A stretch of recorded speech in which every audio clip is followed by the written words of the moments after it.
সবাইকে স্বাগত জানাচ্ছি। একটি সপ্তাহ পর আবার আমরা আরেকটি ভার্চুয়াল ক্লাসে সকলে একত্রিত হতে পেরেছি। আমাদের আজকের যে টপিকটি রয়েছে এটি আমাদের যে 67172, that means automobile trouble shooting and driving, এই সাবজেক্টটির দ্বিতীয় চ্যাপ্টারটি নিয়ে। প্রথম চ্যাপ্টারে আমরা অটোমোবাইলের বিভিন্ন যে প্রবলেমগুলো রয়েছিল, তারপর ট্রাবল শুটিং কেন করব, হ্যাঁ, তারপর ব্যাটারির কিছু বিষয় রয়েছে, চেক লিস্ট রয়েছে, এই ধরনের বিষয়গুলো নিয়ে আমরা আলোচনা করেছিলাম। আজকে আমরা আলোচনা করব বেসিক্যালি ইগনিশন সিস্টেম নিয়ে। ওকে, আমরা শুরু করতে যাচ্ছি আমাদের লেকচার 2। আজকের যে টপিকগুলো আমরা আলোচনা করব, টপিকের যে বিষয়টা নিয়ে আসছে সেটা হচ্ছে battery coil ignition system. Yes, এটা পেট্রোল ইঞ্জিনের ক্ষেত্রে বেসিক্যালি আমরা যদি এখন আমরা ইগনিশন সিস্টেম যেটাতে ব্যবহার করি সেটা হচ্ছে পেট্রোল ইঞ্জিনের ক্ষেত্রে যে ব্যাটারি কয়েল ইগনিশন সিস্টেম, এটা কিন্তু খুবই গুরুত্বপূর্ণ একটা অংশ বিশেষ। শুধু গুরুত্বপূর্ণ না, খুবই গুরুত্বপূর্ণ একটা অংশ বিশেষ। বিকজ এই সিস্টেমটাই কিন্তু অগ্নিপ্রজ্বলন বা স্পার্ক ঘটানো বা যে এয়ার ফুয়েলের যে মিক্সচার ইঞ্জিন সিলিন্ডারে প্রবেশ করানো হয়, যে চার্জ প্রবেশ করানো হয়, এই চার্জকে এক্সপ্লোশন করার জন্য এখানে স্পার্ক ঘটিয়ে থাকে বা বিদ্যুৎ স্ফুলিঙ্গ ঘটিয়ে থাকে। তো এই সিস্টেমের কিছু কম্পোনেন্টস রয়েছে, এগুলোকে একদম মেজর কম্পোনেন্টস বলা হয়। যেমন ব্যাটারি থাকবে, যে 12 ভোল্ট ব্যাটারি আমরা স্টার্টিং এর কাজে ব্যবহার করি বা অটোমোবাইলে ব্যবহার করে থাকি। এটাই মূলত সে ব্যাটারি। একটা ইগনিশন কয়েল থাকবে, ইগনিশন কয়েলটা মূলত স্টেপ আপ করে, ভোল্টেজকে স্টেপ আপ করার জন্য ইগনিশন কয়েল। ডিস্ট্রিবিউটর, এটা মূলত ভোল্টেজকে বিভিন্ন যে স্পার্ক প্লাগ রয়েছে সেই স্পার্ক প্লাগে ডিস্ট্রিবিউট করার জন্য, এবং এখানে একটা সিবি পয়েন্ট রয়েছে যে হাই ভোল্টেজ জেনারেট করার ক্ষেত্রে এখানে সহযোগিতা করা। এরপর রয়েছে স্পার্ক প্লাগ। ওকে, স্পার্ক প্লাগ মূলত স্পার্ক ঘটানোর জন্য বা স্ফুলিঙ্গ তৈরি করার জন্য, এবং এট লাস্ট হচ্ছে কন্ডেন্সার এই সিস্টেমটাকে ঠান্ডা করার জন্য। এছাড়াও এখানে একটা ক্যাপাসিটর থাকবে, ক্যাপাসিটরটা মূলত চার্জ সংরক্ষণ করা বা চার্জ দিয়ে মূলত এখানে সহযোগিতা করা ইত্যাদি কাজেও কিন্তু ব্যবহার করে থাকে। ওকে, ওয়ার্কিং প্রসেসে যদি আমরা আমরা যদি বলে থাকি, আমরা শুধু একবারে একটু একটু পড়ে নিই, আমরা তারপর আমরা আমাদের মতন করে বলার চেষ্টা করব। হয় ignition switch on, voltage through the ignition coil, in the main time CB point make and break, the secondary create high voltage through the high tension line and reach distributor provide voltage in proper time with firing order. Condenser also used for saving CV point, normally CV point gap 0.4 to 0.6. That means আমরা এখানে যদি এটাকে সুন্দরভাবে একটু বলতে চাই, যে ignition সিস্টেমে যে প্রথমত যে একটা ইগনিশন সুইচ থাকে, ইগনিশন সুইচের চারটা অথবা তিনটা অথবা পাঁচটা টার্মিনাল থাকবে। এখানে একটা ইগনিশন টার্মিনাল থাকবে। সেই ইগনিশন টার্মিনাল যখন আমরা ইগনিশনটাকে সেট আপ করবো, প্রথমে অ্যাক্সেসরিজ, তারপরে ইগনিশন, তারপরে স্টার্টিং। ওকে, আরেকটা আছে অফ পজিশন বা ব্যাটারি পজিশন। যখন আমরা ইগনিশন পজিশনে দিয়ে দেবো, ইগনিশন পজিশনে দিলে এটা ইগনিশনটা শুরু করবে, মানে ইগনিশন লাইনে চলে আসবে। এরপর আমরা স্টার্ট করে ফেলি, স্টার্ট করার সাথে সাথে ইগনিশন সুইচ থেকে একটা কানেকশন চলে যাবে। আমরা যদি এখানে একটু দেখানোর চেষ্টা করি, এখানে থাকবে একটা ইগনিশন সুইচ। ইগনিশন সুইচের এই ব্যাটারি থেকে ব্যাটারি একটা প্রান্ত ইগনিশন সুইচে যাবে এবং একটা আর্থে চলে যাবে। এখানে থাকবে কয়েল, কয়েলের এটা হচ্ছে প্রাইমারি এবং পরে হচ্ছে সেকেন্ডারি। ওকে, সেকেন্ডারি থেকে একটা প্রান্ত চলে যাবে কন্টাক্ট ব্রেকার পয়েন্টে বা সিবি পয়েন্ট, আমরা যেটাকে বলে থাকি সিবি পয়েন্ট এবং ক্যাপাসিটর। এই দুটার যে একটা যে ডিভাইস, ওই ডিভাইসে চলে যাবে। যদিও এখানে আমরা এটাকে প্রদর্শন করিনি বা করতে পারিনি। এই কয়েলটাকে যখনই ইগনিশন সুইচটা অন করা হবে, তখন এই কয়েল থেকে 12 ভোল্ট কিন্তু এখানে চলে আসবে এবং কন্ডেন্সারে এসে এই যে ক্যাপাসিটর এই ভোল্টেজকে প্রায় 100 গুণ কিন্তু ট্রান্সমিট করে দেয়। ওকে, আমি আবারও বলছি যে 100 গুণ বা 1000 গুণ কিন্তু এটাকে ট্রান্সমিট করে দেয়। ওকে, তাহলে এটা এটা কি আসলো, যে এখানে এই যে প্যাচ সংখ্যাগুলো বা পাক সংখ্যাগুলো রয়েছে, এই পাক সংখ্যাগুলো কিন্তু বেসিক্যালি ডিপেন্ড করে মানে ভোল্টেজটা কিন্তু ডিপেন্ড করে পাক সংখ্যার উপরে। এটা বলা যেতে পারে একটা স্টেপ আপ ট্রান্সফরমার। আমরা ট্রান্সফর্মার দেখেছি, স্টেপ আপ দেখেছি, স্টেপ ডাউন দেখেছি। স্টেপ আপ বলতে যেটা কিনা ভোল্টেজকে, কম ভোল্টেজকে বেশি ভোল্টেজে রূপান্তরিত করে, সেটা স্টেপ আপ। বেশি ভোল্টেজকে কম ভোল্টেজে রূপান্তরিত করে, যে স্টেপ ডাউন। তো এটা কিন্তু আমরা স্টেপ আপ ট্রান্সফর্মারের সাথে কিন্তু তুলনা করতে পারি। ওকে, তো এই প্যাচ সংখ্যার উপরে প্রাইমারি এবং সেকেন্ডারি, প্রাইমারি থেকে ভোল্টেজ 12 নিয়ে এখানে সেকেন্ডারিতে এটা প্রায় 22,000 ভোল্ট তৈরি করে, এটা চলে যাবে সিবি পয়েন্ট, যে মেকানিজম আছে এখানে চলে আসবে। ক্যাপাসিটর সেই ক্ষেত্রে এই ভোল্টেজকে রাইজ করতে সহযোগিতা করে। যখনই এখানে কোনো একটা বিন্দুর সাথে এখানে কন্টাক্ট পাবে, এই কন্টাক্ট যে ব্রেকার পয়েন্টটা আছে, এখানে আমরা কিন্তু বুঝছি কিন্তু কন্টাক্ট ব্রেকার আমরা ইলেকট্রোডের মাধ্যমে ই করতে দেখেছি, এর নাম ওয়েল্ডিং করতে দেখেছি, ইলেকট্রিক আর্ক ওয়েল্ডিং। এখানে কি করা হয়, একটা নির্দিষ্ট গ্যাপ রাখা হয়, নির্দিষ্ট গ্যাপ থাকার ফলে এখানে কিন্তু আয়োনাইজেশন তৈরি হয়।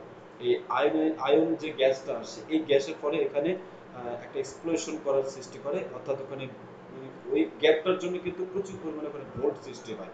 ওকে, এই সে একই বিষয়টা এখানে যখনই এটা কন্ট্যাক্টের সাথে এটা লেগে যাবে, তখন এই কন্ট্যাক্টটা এসে সরাসরি মানে এই সিগন্যালটা বা এই ভোল্টেজটা এখানে যে সিবি পয়েন্টটা আছে, সিবি পয়েন্টটা এখানে একটা আয়োনাইজেশন বা আয়ন যে গ্যাস বা ফর্ম করবে, এই ফর্মের ফলে এখানে প্রায় 22,000 ভোল্ট ফর্মেশন করবে। আর এই 22,000 ভোল্টটা সরাসরি চলে আসবে এই যে হাই টেনশন লিড, এই হাই টেনশন লিড দিয়ে এই ডিস্ট্রিবিউটরের এই কন্ট্যাক্ট পয়েন্টে, এই কন্ট্যাক্ট পয়েন্ট থেকে চলে আসবে এখানে যে যে ফায়ারিং অর্ডার রয়েছে। আমরা জানি যে 4 স্ট্রোক ইঞ্জিনের ক্ষেত্রে 1 3 4 2 যে ফায়ারিং অর্ডার, যেমন 1 নম্বর, এটা 2, এটা 3, এটা 4, এটা ক্লক ওয়াইজ কিন্তু ঘুরবে, ক্লক ওয়াইজ ঘুরবে। ডিস্ট্রিবিউটরের যে শ্যাফটটি রয়েছে, সেই শ্যাফটটি মূলত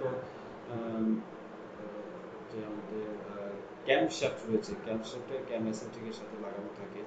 ওকে, বা কোনটা গিয়ারের সাথে লাগানো থাকে, বিভিন্নভাবে এটা মেকানিজম যেভাবে করা হয় আর কি, সেভাবে থাকবে আর কি। এরপর আসলে কি লো টেনশন লিড, লো টেনশন লিড থেকে এটা স্পার্ক প্লাগে আসবে, স্পার্ক প্লাগ থেকে সম্পূর্ণ চলে যাবে এই যে সিলিন্ডারে। স্পার্ক প্লাগে এটা সিরামিক বডি এবং ভিতর দিয়ে এটা ইলেকট্রোড রয়েছে, এই ইলেকট্রোডের মাধ্যমে এটা চলে আসে। যদি এই সিরামিকটাকে এখানে যদি আমরা যে ইনসুলেশন যদি না ব্যবহার করতাম, ইনসুলেশন ব্যবহার না করলে কিন্তু এটা বেসিক্যালি পুরো বডিটা শক হয়ে যেত। তাহলে নেগেটিভ এবং পজিটিভ দুটোই কিন্তু একই আচরণ করতো। যার এটাকে আলাদা করার জন্য এটাকে আর্থিং করা হয়, বডি আর্থিং করা হয়, এবং এটা কিন্তু লো টেনশন লিড থেকে এখানে এসে সে ভোল্টেজটা পাচ্ছে। তাহলে আমি আরেকবার একটু বর্ণনা করছি, কারণ এখানে যদি আমরা বুঝতে পারি তাহলে আমাদের সম্পূর্ণ ক্লিয়ার। ওকে, ব্যাটারি থেকে ইগনিশন সুইচ থেকে 12 ভোল্টটা চলে আসবে ব্যাটারি কয়েলে। ওকে, কয়েলে চলে আসবে, কয়েলে প্রাইমারিতে 12 ভোল্ট প্রবেশ করবে, এবং এইটাকে ট্রান্সমিট করে ক্যাপাসিটরের সহযোগিতায় এটাতে 22,000 ভোল্ট তৈরি করবে। এবং 22,000 ভোল্টটা তখনই এই প্রত্যেকটা কন্টাক্ট পয়েন্টে যাবে যখন সিবি পয়েন্টের সাথে কন্টাক্টে আসবে। অর্থাৎ যখনই এটার এখান থেকে এই পর্যন্ত এই অ্যাঙ্গেলটা যখন দূরত্ব যখন অতিক্রম করবে, এই সময়ের জন্য কিন্তু ভোল্টেজ থাকবে না। যখনই একটা পয়েন্ট থেকে একটা পয়েন্টে আসবে, তখনই কিন্তু এখানে কন্টাক্ট ব্রেক করবে। আর কন্টাক্ট ব্রেক যে সময়টাই করবে, সেই সময়টার জন্যই কিন্তু ভোল্টেজ জেনারেশন হবে। আমি আবার বলছি, কন্ট্রাক্টর যখনই ব্রেক করবে, এই সময়ের জন্য কিন্তু ভোল্টেজ জেনারেশন হবে। ওকে, এর জন্য আমরা বলি যে সিবি পয়েন্টের গ্যাপ একটা নির্দিষ্ট পরিমাণ রাখা হয়। সবসময় যদি সিবি পয়েন্ট যদি লাগানো অবস্থায় থাকে, এটা কিন্তু ডিস্ট্রিবিউটরের জন্য ক্ষতিকর এবং সিস্টেমের জন্য ক্ষতিকর। এবং এই প্রবলেমটা, এই সিবি পয়েন্টের যে লেগে থাকার যে প্রবণতা, এটার জন্য কয়েল পুড়ে যাবে, সুইচ পুড়ে যাবে, এবং ব্যাটারির উপর কিন্তু প্রেসার পড়বে। কারেন্টটা কিন্তু ব্যাক ইএমএফ এ কিন্তু চলে আসবে, পেছনে আর কি তখন রিভার্স হবে, তখন ফরওয়ার্ড হবে না। ওকে, তাহলে কন্টাক্ট পয়েন্ট থেকে এখানে চলে আসলো ডিস্ট্রিবিউটর থেকে ভোল্টেজটা যখন যেটাতে কন্টাক্ট পাচ্ছে, সেখান থেকে স্পার্ক প্লাগে চলে যাচ্ছে এবং স্পার্ক প্লাগে স্পার্ক ঘটাচ্ছে। এই বেসিক্যালি ছিল। এখানে একটা ভিডিও রয়েছে, আমি ভিডিওটা একটু দেখানোর চেষ্টা করছি। আমরা ক্লাস শেষে একটু দেখবো। Condition engine cranked normally but fail to start. Okay, এটা একটা কন্ডিশন রয়েছে যে ইঞ্জিন নরমালি ক্র্যাঙ্ক হচ্ছে, বাট স্টার্ট নিচ্ছে না। এটা কারণটা কি হতে পারে? এটা পসিবল কারণটা হতে পারে no voltage to ignition system, অর্থাৎ আমাদের ইগনিশন যে কয়েল রয়েছে, এই কয়েল থেকে ভোল্টেজ ঠিক মতন ট্রান্সমিট করে সিবি পয়েন্ট বা ডিস্ট্রিবিউটরে যেতে পারছে না, প্রাইমারি কানেকশন নট রাইট, যে প্রাথমিক যে কানেকশনটা দেওয়া হয়েছে সেই কানেকশনটা ছিল না। যেমন সেকেন্ডারি লাইনটা যদি আমরা প্রাইমারিতে দিই, প্রাইমারি লাইনটা যদি সেকেন্ডারিতে দিই, তখন কিন্তু এই রিভার্স মানে বায়াসিং এর ক্ষেত্রে কিন্তু সমস্যা হয়ে যাবে। এটা আমাদের একটু খেয়াল রাখতে হবে। ডিফেক্টিভ ক্যাপ আর রোটর, ক্যাপটা যদি ডিফেক্টিভ হয়ে থাকে, কারণ ক্যাপের সাথে কিন্তু বিভিন্ন মেকানিজম এখানে লাগানো থাকে, এবং যে ডিস্ট্রিবিউটর রোটরটা রয়েছে এই রোটরটা কিন্তু সুপর্যায়ক্রমিকভাবে ক্লক ওয়াইজ কিন্তু ঘোরে। যদি এটার প্রবলেম থাকে তাহলে হবে না। এবং ডিফেক্টিভ ফুয়েল সিস্টেম, অনেক সময় ইগনিশন সিস্টেম ঠিক আছে, বাট ফুয়েল সিস্টেমটা যদি ডিস্টার্ব থেকে থাকে তাহলে কিন্তু এই প্রবলেমটা হতে পারবে। এবং ইঞ্জিন যদি ফল্ট হয় সেক্ষেত্রেও কিন্তু আমাদের এই প্রবলেমটা আমরা ফেস করতে পারি। দ্যাট মিনস ইঞ্জিন স্টার্ট নেবে না। অনেক সময় দেখা যায় ফুয়েল সিস্টেমে এয়ার লক হয়ে যায়, ফুয়েল থাকে না, ফুয়েল সরবরাহ ঠিক নেই, কার্বোরেটর ফ্লাডিং হয়ে যায়। এই ধরনের প্রবলেমের জন্য কিন্তু স্টার্টিং নিতে চায় না। ইগনিশন সিস্টেম ডায়াগনোসিস, ইগনিশন সিস্টেমের যে প্রবলেমগুলো রয়েছে সেগুলো আমরা ডায়াগনোসিস করতে গিয়ে আমরা যেটা মূলত দেখি যে visual inspection ignition system with and without engine running. আমরা মানে ইঞ্জিন চলা অবস্থায় বা বন্ধ অবস্থায় দুইভাবেই কিন্তু আমরা এটা করতে পারি, ডায়াগনোসিস করতে পারি। লুক ফর অবভিয়াস প্রবলেমস যেগুলো হতে পারে, মানে আমাদের দৃশ্যমান যে প্রবলেমগুলো অবশ্যই হতে পারে, সেটা হচ্ছে loose primary connection loose, disconnect spark plug, loose direct ignition coil, fastener, deflected secondary wire insulation, damaged coil pack, cracked distributor cap, ইত্যাদি ইত্যাদি প্রবলেমগুলো হতে পারে। আমি আবারও বলছি, লুজ প্রাইমারি কানেকশন, মানে প্রাইমারি কানেকশন যেটা রয়েছে দ্যাট মিনস ব্যাটারি থেকে যে কানেকশনটা যাচ্ছে সেই কানেকশনটা অনেক সময় লুজ থাকে। তারপর স্পার্ক প্লাগের যে লিড রয়েছে বা ক্যাপ রয়েছে, এটা অনেক সময় ডিসকানেক্ট অবস্থা থাকে। হ্যাঁ, ডাইরেক্ট ইগনিশন সিস্টেমের কয়েল বা ফ্যাসেনারগুলো অনেক সময় লুজ থাকে বা খোলা থাকে। হ্যাঁ, আমরা আসবো ডাইরেক্ট ইগনিশন সিস্টেম, বিভিন্ন ধরনের ইগনিশন সিস্টেমে আসবো। তারপর সেকেন্ডারি যে ওয়্যারটা থাকে এটা অনেক সময় নষ্ট হয়ে যায় বা কাটা থাকে, সেখান দিয়ে ভোল্টেজ সে যে কোনো সময় পাস করতে পারে। হ্যাঁ, ইনসুলেশনটা ঠিক নেই, ড্যামেজড কয়েল প্যাকটা ড্যামেজ হয়ে যায়, বা ক্র্যাকড ক্যাপটা অনেক সময় ভেঙে যায়। এই ধরনের প্রবলেমগুলো হতে পারে। ওকে, আমরা প্রচলিত ইগনিশন সিস্টেমটা আমরা দেখেছি, প্রচলিত ইগনিশন সিস্টেমে কি কি কাজ করে আমরা দেখেছি। এখন আমরা এখানে দেখব capacitor discharge ignition system, capacitor discharge ignition system, that means CDI system. এটা এই প্রচলিত ইগনিশন সিস্টেমের পরে আপডেট হিসেবে চলে আসে, এটা হচ্ছে ক্যাপাসিটর ডিসচার্জ ইগনিশন সিস্টেম। কারণ এই সিবি পয়েন্ট যে ইগনিশন সিস্টেমটা আমরা ব্যবহার করি, সেখানে সিবি পয়েন্টের কিন্তু একটি বড় ধরনের সমস্যা হতো। এই সিবি পয়েন্টটাকে ঠান্ডা করার জন্য বা ভালো রাখার জন্য এখানে কন্ডেন্সার ব্যবহার করতে হতো। প্রতিনিয়তই কিন্তু এই সিবি পয়েন্টটাকে অ্যাডজাস্ট করার প্রয়োজন হতো। এটা কিন্তু একটা ব্যয়বহুল এবং সময় সাপেক্ষ। আরেকটা বিষয় হচ্ছে খুব বিরক্তিকর একটা বিষয়। হ্যাঁ, এই ধরনের সমস্যা থেকে পরিত্রাণের জন্য ক্যাপাসিটর ডিসচার্জ ইগনিশন সিস্টেমটাকে চালু করা হয়। আর ওই সিবি পয়েন্টকে রক্ষা করার জন্য আমরা আগে একটা ব্লাস্ট রেজিস্টার ব্যবহার করতাম। ব্লাস্ট রেজিস্টারটা কি, যে ইঞ্জিন বন্ধ করে দেওয়ার পরেও এই সিবি পয়েন্টে কিন্তু কন্টাক্ট থাকা অবস্থায় কিছু পরিমাণ কারেন্ট প্রবাহিত হয়। আর এই কারেন্টটা কি করে, কি আমরা যে ইগনিশন সুইচ ব্যবহার করি, এই ইগনিশন সুইচটাকে কিন্তু পুড়িয়ে ফেলে। এই ইগনিশন সুইচটাকে পুড়িয়ে যাওয়ার হাত থেকে রক্ষা করার জন্য আমরা ব্লাস্ট রেজিস্টার, প্রত্যেকটা কয়েলের গায়ে একটা সাদা রেজিস্টারের মতো নাকি ব্লাস্ট রেজিস্টার ব্যবহার করতাম। কিন্তু এখন এই সমস্যা সমাধান করে আমরা নিয়ে এসেছি সিডিআই সিস্টেম। আমরা সিডিআই সিস্টেমে আমরা এখানে দেখি কি কি আছে। এখানে একটা এক্সাইটার ব্যবহার করা হয়। এক্সাইটারটা বেসিক্যালি একটা ম্যাগনেটিক ফিল্ড আমরা বলতে পারি। এই যে এখানে আমরা দেখতে পাচ্ছি যে নর্থ পোল এবং সাউথ পোল এখানে, এবং এখানে আর্মেচার বিশিষ্ট একটি বেসিক্যালি কয়েল। হ্যাঁ, এখানে একটা সুইচ থাকবে, অবশ্যই এটা ডায়োড সুইচ। এবং আমি গতকালকে বলেছি এই সুইচটা কিন্তু, এই ডায়োড কিন্তু সবসময় একমুখী। ডায়োডটা কিন্তু একমুখী, এবং এটা একটা এক প্রান্ত গ্রাউন্ড এবং এক প্রান্ত এটা থাকবে, এটা এই সুইচের সাথে থাকবে, ইগনিশন সুইচের সাথে থাকবে। যখন ইগনিশন সুইচটা অন করা হবে তখন গ্রাউন্ড থেকে প্রাপ্ত ভোল্টেজের মাধ্যমে বা শক্তির মাধ্যমে এটা বেসিক্যালি স্টার্ট হবে বা চালু করবে বা কাজ করবে। ওকে, এরপর কি আসলো যে এখান থেকে চলে আসলো ডায়োড ওয়ানে। এই ডায়োডটা মূলত ফরওয়ার্ড বায়াস করছে, অর্থাৎ সম্মুখ দিকে অগ্রসর হচ্ছে। এখান থেকে একটা লাইন চলে যাবে, যে এখানে একটা সিলিকন কন্ট্রোল রেকটিফায়ার বা এখানে আরেকটা ডায়োড এখানে ব্যবহার করব। এখান থেকে একটা রেজিস্টর থাকবে, এই রেজিস্টর থেকে আসবে একটা ট্রিগার কয়েলে। এই ট্রিগার কয়েলটা বেসিক্যালি একটা পালসার কয়েলের সাথে পালসেশন যে রোটর, এই পালসেশন রোটর এবং এটা হচ্ছে পালসার কয়েল বলি আমরা। এটা যখন পালস দেবে এই পালসের সাথে বা সাহায্যে কিন্তু এখান থেকে ভোল্টেজটা নিয়ে আসবে এবং অতিরিক্ত ভোল্টেজ এই রেজিস্টরের মাধ্যমে কিন্তু এটা কো অফ করে নেবে। ওকে, এখান থেকে আসবে ক্যাপাসিটর। দ্যাট মিন্স আমরা আগে যেটা মানে ব্যবহার করতাম সিপি পয়েন্ট, এই সিপি পয়েন্টের পরিবর্তে আমরা এই এটাকে আমরা ব্যবহার করছি। ক্যাপাসিটর থেকে এই গ্রাউন্ডের মাধ্যমে যেখানে ইগনিশন কয়েল রয়েছে এই ইগনিশন কয়েলে এটাকে সরাসরি এখান থেকে চলে যাচ্ছে স্পার্ক প্লাগে। স্পার্ক প্লাগ থেকে আমাদের যে ইঞ্জিন সিলিন্ডার রয়েছে ইঞ্জিন সিলিন্ডার এখানে স্পার্ক ঘটাচ্ছে।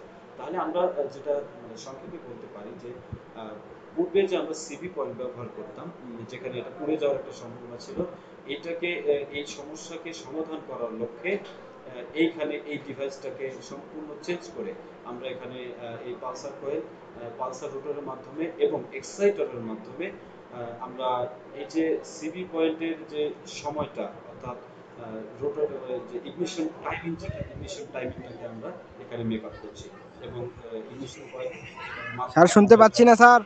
স্পার্ক ঘটাচ্ছি। এরপর আসলে ডিস্ট্রিবিউটরলেস ইগনিশন সিস্টেম বা ডিএলআই সিস্টেম। আমরা বুঝতে পারছি এখানে কোনো ডিস্ট্রিবিউটর থাকবে না। ওকে, তাহলে ডিস্ট্রিবিউটরলেস ইগনিশন সিস্টেম যদি আমরা ব্যবহার করতে চাই, অবশ্যই এটা একটা মানে ইএফআই সিস্টেম ইঞ্জিনের জন্য কিন্তু এটা আমাদের চিন্তা করতে হবে। ওকে,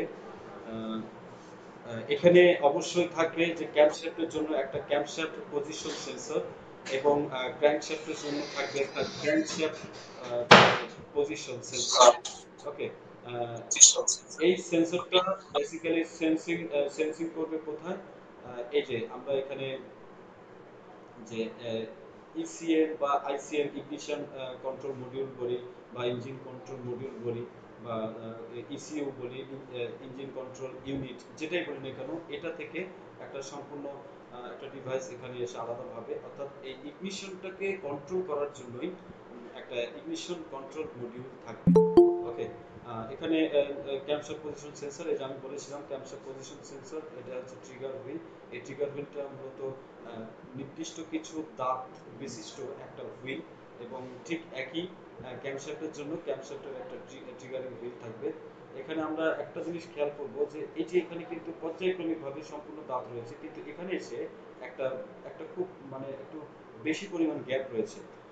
এই এটা যখন ঘোরে তখন এই যে গ্যাপটা, এই গ্যাপটার জন্য কিন্তু এখানে সে একটা সিগন্যাল রিসিভ করে। এটা এই সেন্সরটা এখানে কিন্তু এই সিগন্যালটা রিসিভ করে। আর এই সিগন্যাল রিসিভের মাধ্যমে কিন্তু বেসিক্যালি এই যে আইসিএম থাকবে, ইগনিশন কন্ট্রোল যে মডিউল, ইগনিশন কন্ট্রোল মডিউলে সে সিগন্যাল দেবে এবং 1 3 4 2 এই হিসাবে যে এটার যে ইগনিশনের যে ফায়ারিং অর্ডার রয়েছে সেই ফায়ারিং অর্ডার অনুযায়ী এখানে ফায়ারিং করে থাকবে। আমি আমি আবারও বলছি যে ব্যাটারি থেকে কানেকশন পাওয়ার পর এটা ইসিউতে মানে যাবে। ইসিউটা হচ্ছে ইগনিশন সিস্টেমের বা আধুনিক বা অত্যাধুনিক যে ইএফআই ইঞ্জিন রয়েছে, ইএফআই ইঞ্জিনের এটাকে প্রাণ বলা হয়। এটাই মূলত পরিচালনা করবে আইসিএম কে বা ইগনিশন কন্ট্রোল মডিউলকে এবং এখান থেকে এ মূলত সিগন্যাল নেবে ক্যামশ্যাফট পজিশন সেন্সর এবং ক্র্যাঙ্কশ্যাফট পজিশন সেন্সর এবং ক্র্যাঙ্কশ্যাফট পজিশন সেন্সর মূলত তার পজিশনিং যে অবস্থা, সেই পজিশনিং অবস্থার সিগন্যালটা রিসিভ করবে এই ট্রিগারিং হুইল থেকে। ওকে, এবং এই সেন্সিং ডিভাইসের মাধ্যমে সে ইন্টেলিজেন্স করে সবসময় প্রকাশ করবে বেসিক্যালি কোনটাতে এখন তার স্পার্ক ঘটাতে হবে। এইভাবে মূলত ডিআইএস বা ডিস্ট্রিবিউটর লেস ইগনিশন সিস্টেমটা পরিচালিত হয়। এখানে এটার নামেই আমরা বুঝতে পারছি ডিস্ট্রিবিউটর লেস, দ্যাট মিনস এটাতে কোনো ডিস্ট্রিবিউটর থাকবে না। ডিস্ট্রিবিউটর কাজ করছে কি ইগনিশন কন্ট্রোল মডিউলকে। হ্যাঁ, এটা এটা কিন্তু মোর সেফ। আমরা এর আগে যে ক্যাপাসিটর ডিসচার্জ ইঞ্জিন ইগনিশন ব্যবহার করেছি তার সেটার চাইতে, এবং তার চাইতেও মানে ওটা আবার সেফ ছিল আমরা প্রচলিত যে ইগনিশন সিস্টেম ব্যবহার করেছি সেটা। এবারে আসবো আমরা একদম মানে অত্যাধুনিক বর্তমানে যেটা সবচেয়ে মানে বেশি ব্যবহার করছি আমরা, সেই সেই সিস্টেমটা যেটার নাম হচ্ছে ডাইরেক্ট স্পার্ক ইগনিশন সিস্টেম। আমরা এই যে ডিএলআই আমরা ব্যবহার করেছি, এটাতে কিন্তু এখানেও কিন্তু চারটা লো টেনশন লিড এসে এখানে লেগেছে, কিন্তু এটাতে এসে আর কোনো লো টেনশন লিড নেই। এটাতে সম্পূর্ণ সরাসরি এখানে আমরা এই যে এটাতে আমরা দেখছি যে এই ধরনের যে ইগনিটর বা ইগনিটর কয়েল যেটা, এবং এটা হচ্ছে আমরা ইসিএম যেটা বলি, ইঞ্জিন কন্ট্রোল মডিউল। এই ধরনের ডিভাইসগুলো আমরা ব্যবহার করি। তো এই যে ইগনাইটার, এটাতে মূলত ডিস্ট্রিবিউটর কয়েল, হ্যাঁ, এবং স্পার্ক প্লাগ সবগুলো কিন্তু একসাথে লাগানো থাকে। এবং এটা কি করা হয়, এই যে ইসিএম আছে, যেমন ইঞ্জিন কন্ট্রোল মডিউল আছে, এই যে ইঞ্জিন কন্ট্রোল মডিউল, এই ইঞ্জিন কন্ট্রোল মডিউল থেকে এই যে ইগনিশন টাইমিং, যে এই টাইমিংটা মূলত সেট করা থাকে। তার মানে কি বোঝা যাচ্ছে যে এটা চারটাই কিন্তু ইগনাইটর আমরা 4 সিলিন্ডার বিশিষ্ট ইঞ্জিনের ক্ষেত্রে দেখি। এটা চারটা ইগনাইটর এখানে চলে আসছে। এই চারটা ইগনাইটরের মূলত ইগনিশন যে কন্ট্যাক্ট, যে লাইনটি ইগনিশন কন্ট্যাক্ট লাইন আসবে, এটা বেসিক্যালি কিসের মাধ্যমে কাজ করবে, কয়েকটা সেন্সর রয়েছে। আমি আবার বলছি যে ডাইরেক্ট স্পার্ক ইগনিশন সিস্টেমে মূলত বা ইএফআই সিস্টেম কিন্তু সেন্সরের মাধ্যমে কাজ করে থাকে। এখানে যেহেতু মেকানিক্যাল ডিভাইস বা ইলেকট্রিক্যাল বা ইলেকট্রনিক ডিভাইসগুলো খুব কম থাকে, এবং এখানে মূলত যে কম্পিউটার ডিভাইস যেটাকে বলি আমরা ল্যান কানেকশন অথবা ক্যান কানেকশন। ল্যানটা হচ্ছে লোকাল এরিয়া নেটওয়ার্ক, ক্যান হচ্ছে কেবল এরিয়া নেটওয়ার্ক। এটা মূলত ক্যান কানেকশনের মাধ্যমে, অর্থাৎ কেবল কানেকশনের মাধ্যমে কিন্তু আসে। এটা কি crankshaft and camshaft position sensor আমরা আগেরটাতে দেখেছি। এরপর আসলে কি মাস এয়ার ফ্লো মিটার। এটা অবশ্যই প্রকাশ করবে, কারণ ইগনিটরটা কিভাবে কোন সময়ে এটা ইগনাইট করবে, এটা কিন্তু বেসিক্যালি ডিপেন্ড করে। এর জন্য মাস এয়ার ফ্লো মিটার থাকতে হবে, মানে পর্যাপ্ত পরিমাণ বাতাস না আসা পর্যন্ত সে ইগনাইট করবে না। থ্রোটল পজিশন সেন্সর, আমরা থ্রোটল বডি ব্যবহার করে থাকি, কারণ এই ধরনের ডিস্ট্রিবিউটর সিস্টেমে বা এই ধরনের ইঞ্জিন সিস্টেমে কিন্তু আমরা কার্বোরেটর ব্যবহার করি না। আমরা কার্বোরেটর যদিও একটা খুব গুরুত্বপূর্ণ ডিভাইস মনে করি, এটা শুধু প্রচলিত ইগনিশন সিস্টেমে ব্যবহার করা হয়, কিন্তু পরবর্তী ডিএলআই, ডিআইএস, ডিএসআই, এই ধরনের যত ইগনিশন সিস্টেম আছে, এখানে আমরা থ্রোটল বডি ব্যবহার করি। থ্রোটল বডিটা কি, এটার একটা থ্রোটল ভালভ থাকবে। দ্যাট মিনস এই থ্রোটল একটা পোর্ট, এই পোর্টটা যখন ওপেন হয়ে যাবে তখন এদিক দিয়ে বাতাস প্রবেশ করবে। তো এই কি পরিমাণ বাতাস বা এই থ্রোটলের পজিশনটা কেমন, এটা আইডিয়াল পজিশনে আছে না এটা রানিং পজিশনে আছে, এটা আর কি প্রকাশ করবে। Engine coolant temperature sensor, knock sensor এটা থাকবে, এবং ইগনিশন সুইচ। এই সবগুলো ইঞ্জিন কন্ট্রোল মডিউলের সহযোগিতায় এগুলো যখন সম্পূর্ণরূপে ইঞ্জিন কন্ট্রোল মডিউলকে সিগন্যাল দেবে, ইঞ্জিন কন্ট্রোল মডিউল সেই সিগন্যালের মাধ্যমে এই ইগনাইটরে ভোল্টেজ পাঠিয়ে দেবে। ওকে, এবং ভোল্টেজ পাঠিয়ে দেওয়ার পর এখানে ইগনিশন কয়েল রয়েছে, এই ইগনিশন কয়েলটা সরাসরি এখানে স্পার্ক প্লাগে যে ভোল্টেজ রয়েছে সেই ভোল্টেজকে সাপ্লাই দিয়ে থাকে। তো আমরা এখানে যে আইজিটি যেটা দেখেছি, IGT ignition timing signal, basically timing signal যখন দেবে তখনই মূলত ইগনিশন, আইজিএফ হচ্ছে ইগনিশন কনফার্মেশন সিগন্যাল বা ইগনিশন ফরমেশন যেটাকে বলি, বা কনফার্মেশন বলি ইগনিশন, এটার মাধ্যমে সে কনফার্ম করে ওখানে স্পার্ক ঘটাবে। এই বেসিক্যালি এই মূলত 3-4টা যে সিস্টেম রয়েছে এগুলোর হচ্ছে পার্থক্য। তা আমি এটা আগেও আলোচনা করেছি, এটা হচ্ছে আমাদের ইঞ্জিন কন্ট্রোল মডিউল বা ইসিএম, এবং এটা হচ্ছে ইগনাইটার। এটা মূলত একটা অ্যাকচুয়েটিং ডিভাইস, এবং আমরা এখানে আগে দেখছি যে ক্যামশ্যাফট পজিশন সেন্সর, এটা মূলত সেন্সিং ডিভাইস। ওকে, সেন্সর যাকে বলে মাস এয়ার ফ্লো মিটার, এটা একটা তারপর থ্রোটল পজিশন সেন্সর, একটা actuating device, cooling temperature sensor, এগুলো মূলত এক একটা সেন্সর বা সেন্সিং ডিভাইস। সেন্সর এবং অ্যাকচুয়েটর কিন্তু বেশ কিছু পার্থক্য রয়েছে, আমরা যখন ওটা আলোচনা যাব তখন মানে আমরা এটা নিয়ে বিশদ আলোচনা করব। এরপরে আসি আমরা check or correction. Check battery ignition switch. আমরা যে কোনো ইগনিশন সিস্টেমে কাজ করতে গেলে অবশ্যই ব্যাটারি এবং ইগনিশন সুইচ এটা বেসিক্যালি চেক করা প্রয়োজন। যে কোনো কাজ করতে গেলে বা একটা অটোমোবাইলকে পরিচালনা করতে গেলে, হ্যাঁ, বা আমরা বেসিক্যালি যেটা করে থাকি ইগনিশন সিস্টেমের জন্য। তারপরে ক্লিন সিট কানেক্টর, এর যে কানেক্টরগুলো রয়েছে, কানেক্টরের যে সিট রয়েছে, এই সিটগুলোকে পরিষ্কার রাখতে হয়। কারণ আমরা জানি যে একটা কানেক্টর বা পরিবাহী যে ধর্ম, যে এটা যদি কন্ডাক্টর হয়ে থাকে বা পরিবাহী হয়ে থাকে, তাহলে অবশ্যই এটা একটা কন্ডাক্টরের সাথে আরেকটা কন্ডাক্টরের কিন্তু টাচ থাকতে হবে, নাহলে কিন্তু এটা থেকে মানে সহজে কিন্তু এ থেকে লাইন পাওয়া সম্ভব না।